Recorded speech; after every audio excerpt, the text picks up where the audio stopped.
Hearing you talk about my time as a journalist, it brings back sad but sort of bittersweet memories because that entire industry has been so disrupted since which is the reason I left it. I was, entered TV journalism in the early 80s and covered, was a local TV reporter and then made it to network news. And at a time when the networks, that was sort of the golden age of television, and you actually knew the names of the people on the evening broadcasts, right? And we tried to report the news in an objective fashion. And the 24 news cycle was just being born. So, you had time to report the story. So things changed very, very much so. And I actually left ABC News and left the White House correspondent job because the new President Clinton at that time, invited me to become the Pentagon spokesman. And I had been covering those issues, defense issues. And it was such an interesting time. And it just seemed, because the Cold War was just ending, and it seemed so exciting to be at the forefront of defense policy when, the Berlin Wall comes down and you suddenly, what is the role of the U.S. in a world with no longer having two superpowers?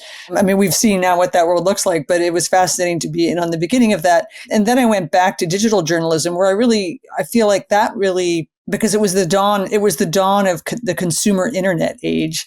We were just trying to figure out, what do users want on this thing called the internet? It was 1995 was when I started. And my job was to figure out how to do news coverage and political coverage and help people engage in civic engagement. And so, we produced like the first talk show, and we had the first digital talk show and chat rooms. And it was all, very exciting to be able to customize the news for you.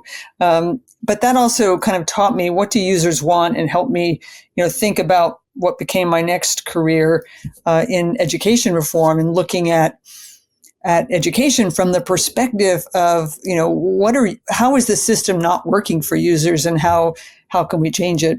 So I switched over into education. I was sort of fed up with journalism by about, the year 2000, and have spent the past 25 years really working in first K-12 education reform, mostly urban education, and then moving into higher ed, because to me, that's where a lot of the startup work was going. That's where a lot of the innovation was starting to be possible around 2012, 2013, when I started the Education Design Lab.